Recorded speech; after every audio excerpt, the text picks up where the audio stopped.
आप देख रहे हैं खबर अपने एमपी की। दिखाएंगे आपको मध्य प्रदेश की हर अहम खबर। सबसे पहले बात करते हैं मानसून सत्र से जुड़ी खबरों की। मध्य प्रदेश में कल से शुरू हो रहे विधानसभा के मानसून सत्र को लेकर आज सर्वदलीय बैठक हुई। बैठक में कांग्रेस ने सत्र बढ़ाने की मांग की। पूर्व विधानसभा अध्यक्ष एनपी प्रजापति ने कहा, यह सत्र ऊंट के मुंह में जीरे के समान है, सरकार मुद्दों से बचना चाहती है।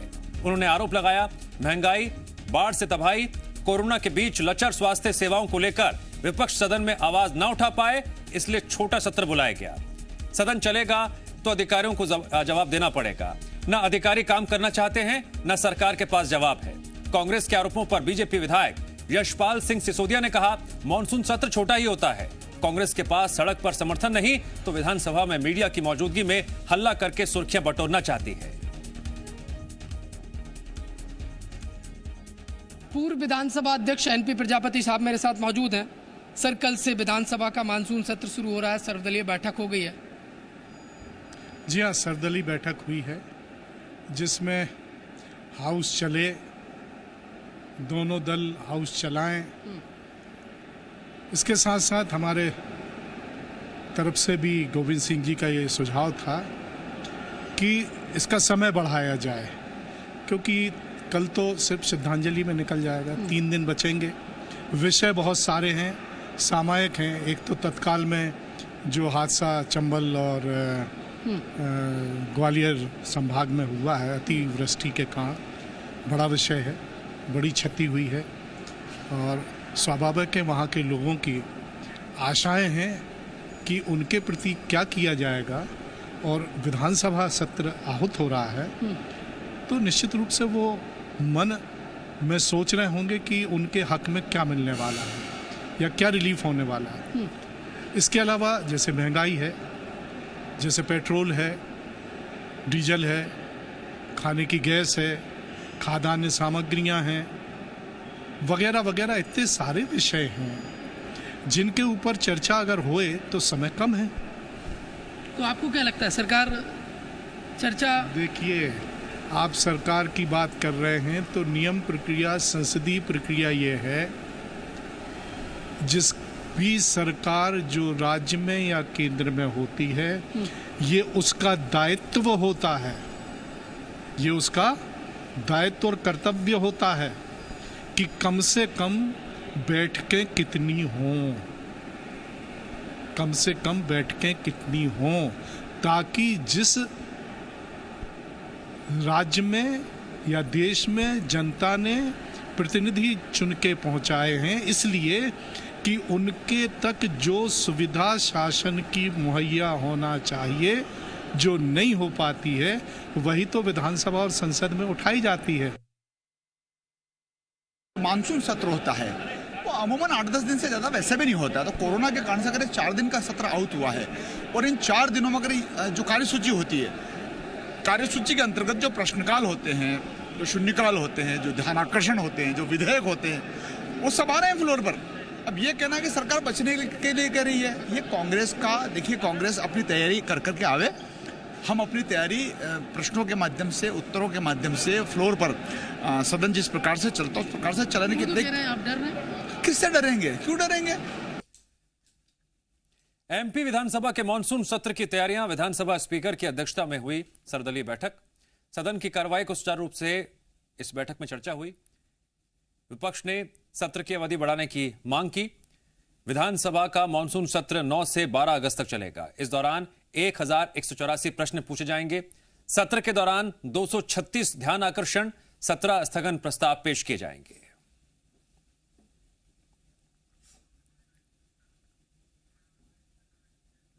विधानसभा के मानसून सत्र में जहां विपक्ष ने सरकार को घेरने की तैयारी की है, तो सरकार भी हर सवाल का जवाब देने के लिए तैयार है। नेता प्रतिपक्ष कमलनाथ ने कहा, प्रदेश का हर वर्ग पीड़ित है। एक तरफ बाढ़, दूसरी तरफ महंगाई और महिला अपराध। सदन में सभी मुद्दों पर चर्चा होनी चाहिए। वहीं मुख्यमंत्री शिवराज सिंह चौहान ने कहा, विधानसभा सुचारू रूप से चलनी चाहिए और सभी विषयों पर चर्चा होनी चाहिए। ये छोटा विधानसभा सत्र अच्छी तरह चले। आज इतनी भयंकर समस्या है मध्य प्रदेश पर, एक तरफ बाढ़, दूसरी तरफ महंगाई, तीसरी तरफ महिलाओं पर अत्याचार, हर वर्ग पीड़ित, इन सब पर चर्चा करें। तो कल 10:30 बजे मीटिंग है, उस पर हम विधानसभा सुचारू रूप से चले, सभी विषयों पर सारगर्भित चर्चा हो, ये विषय था। हम लोग पूरा सत्ता पक्ष की तरफ से हमारा पूरा प्रयास रहेगा कि विधानसभा की कार्रवाई ठीक से चले और जनहित के मुद्दों पर सारगर्भित, तथ्यात्मक और परिणाम मूलक चर्चा हो। आज की बैठक इसलिए थी। कल से मध्य प्रदेश विधानसभा का मानसून सत्र शुरू होने जा रहा है, जो 12 अगस्त तक चलेगा। विधानसभा के 4 दिवसीय मानसून सत्र में 1184 प्रश्न पूछे जाएंगे। शासकीय विधेयकों और लंबित विधेयकों की सूचना सचिवालय पहुंच चुकी है। 236 ध्यान आकर्षण, 17 स्थगन प्रस्ताव और शून्यकाल के 40 प्रश्न होंगे।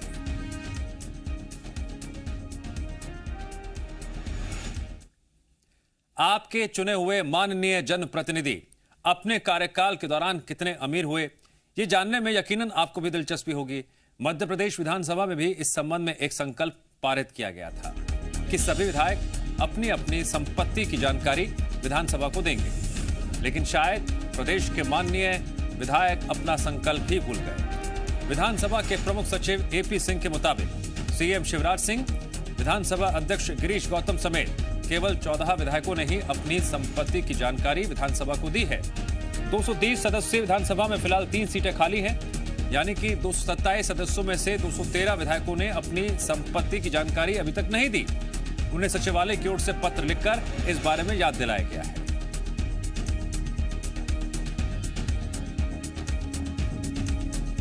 विधानसभा के चाहे मंत्रीगण हो चाहे सभी विधायक हों, वो अपना चाहें तो अपना विवरण विधानसभा की वेबसाइट पर डालने के लिए विधानसभा सचिवालय को देंगे।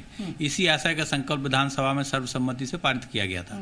तो उसके परिप्रेक्ष्य में 14-15 माननीय सदस्यों ने अभी तक संपत्ति का विवरण दिया है, जिसमें माननीय अध्यक्ष विधानसभा शामिल हैं, माननीय मुख्यमंत्री जी शामिल हैं, और बाकी शेष समय समय पर देते हैं। तो अभी तक जैसा आता जाएगा हम विधानसभा की वेबसाइट पर उसको प्रदर्शित करेंगे। सीएम शिवराज सिंह चौहान ने विधानसभा सचिवालय की तरफ से तैयार की गई असंसदीय शब्द एवं वाक्यांश संग्रह पुस्तिका का विमोचन किया। इस किताब में ऐसे 1500 शब्दों की डिक्शनरी तैयार की गई है, जिनका इस्तेमाल सदस्य विधानसभा की कार्रवाई के दौरान आगे नहीं कर पाएंगे, जिनमें पप्पू, फेंकू, बंटाधार, चोर, झूठा, मूर्ख जैसे शब्द शामिल हैं। इसके लिए बाकायदा सदन के सदस्यों को यह पुस्तक दी गई है और उन्हें बताया गया है कि सदन में अमर्यादित व्यवहार नहीं करना है। कमलनाथ, सीएम शिवराज सिंह चौहान, विधानसभा अध्यक्ष गिरीश गौतम और विधानसभा के मुख्य सचेतक ने किताब का विमोचन किया। सीएम शिवराज ने कहा, यह लोकतंत्र का मंदिर है, कोई ईंट गारों का भवन नहीं, इसीलिए यहां ऐसे शब्दों का प्रयोग नहीं होना चाहिए। वहीं पूर्व सीएम कमलनाथ ने भी इस पहल का स्वागत किया और कहा, हमारी संस्कृति, परंपराएं शिष्टाचार को महत्व देती हैं। विधानसभा अध्यक्ष गिरीश गौतम ने कहा, जो लोग चेतावनी के बाद भी विधानसभा में इन शब्दों का इस्तेमाल करेंगे, उन्हें असंसदीय घोषित किया जाएगा और कार्यवाही की जाएगी। ये लोकतंत्र के पवित्र मंदिर है। ईंट और गारे के भवन नहीं है। इसलिए यहाँ प्रतिपक्ष को और सत्ता पक्ष को अपनी बात रखने का हक है। तथ्यों के साथ, तर्कों के साथ, जोड़ देके, वजनदारी के साथ तीखे और मारक हमले हो सकते हैं। अपन ये कहते हैं कि विधायक का विशेषाधिकार है, उसके वाक स्वतंत्रता का विशेषाधिकार, उसको विधानसभा में जाने का विशेषाधिकार है। विधानसभा के भीतर लात भूसा चलाने का अधिकार नहीं उसको। अभी तो सुप्रीम कोर्ट ने फैसला कर दिया, आपने सबने देखा कि विधायक को स्वतंत्रता है। और उसका मतलब ये नहीं कि स्वतंत्रता का अर्थ ये नहीं कि जा करके हम किसी दूसरे की मर्यादा को तार कर दें, हम असंसदीय शब्दों का प्रयोग करें। ये आपको अध्यक्ष जी ने सलाह दी है माननीय सभी निर्वाचित माननीय सदस्यों को कि जो असंसदीय शब्द विधानसभा में आते हैं, विधानसभा की गरिमा गिरती है। प्रदेश की 7.5-8 करोड़ जनता देखती है कि हमारे प्रतिनिधि क्या कर रहे हैं, उनका सम्मान में गिरावट आ रही है। अध्यक्ष जी ने सलाह निकाल के उसकी मैं प्रशंसा कर। मध्य प्रदेश विधानसभा की गौरवशाली परंपरा को और मजबूत करने में ये बहुत उपयोगी होगी। जो अमर्यादित है वही असंसदीय है। जब हम रोज़मर्रा की ज़िंदगी में अमर्यादित को पर रोक लगाते हैं तो निश्चित रूप से विधानसभा में भी हमें उन शब्दावली का उपयोग नहीं करना चाहिए। एक सार्थक पहल है, मैं इसका स्वागत करता हूँ।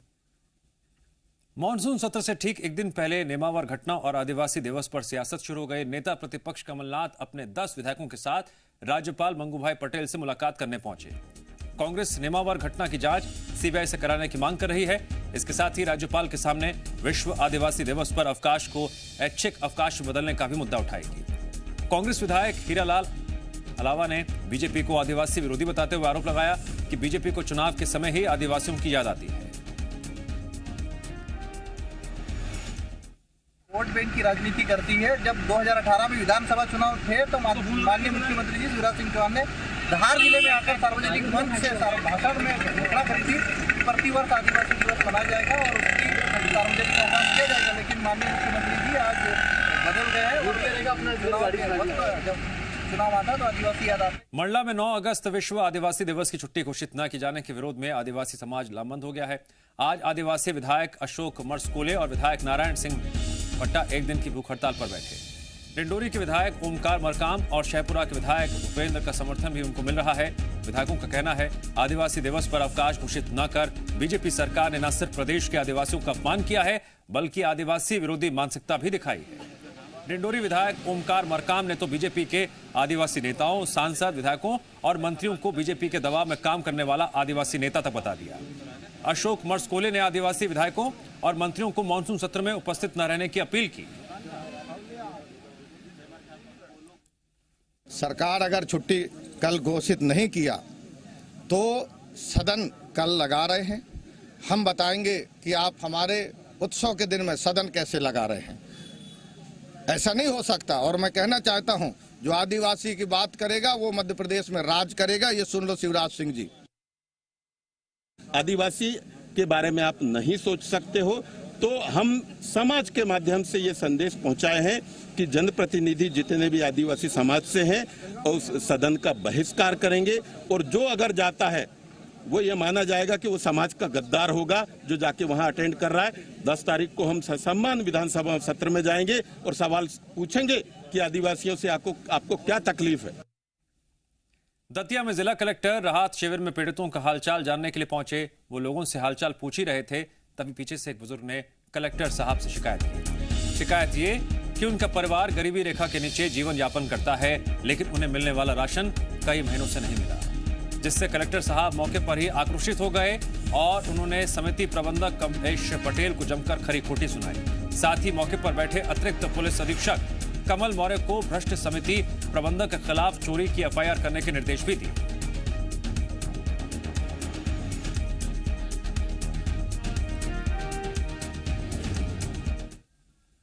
अशोकनगर के बहादुरपुर और अथाई खेड़ा में बाढ़ पीड़ितों ने चक्का जाम कर प्रदर्शन किया। दोनों ही जगह प्रदर्शन में बड़ी संख्या में महिलाएं शामिल हुई। लोगों का आरोप है बाढ़ में उनके मकान क्षतिग्रस्त हो गए। अब उनके पास रहने के लिए जगह नहीं है, इसीलिए उन्हें तुरंत आवास दिया जाए। सूचना पर मौके पर पहुंचे अधिकारियों के आश्वासन पर ग्रामीणों ने जाम खत्म किया। बाढ़ से मुंगावली तहसील के अथाई खेड़ा और बहादुरपुर के इलाके में सबसे ज्यादा नुकसान हुआ है।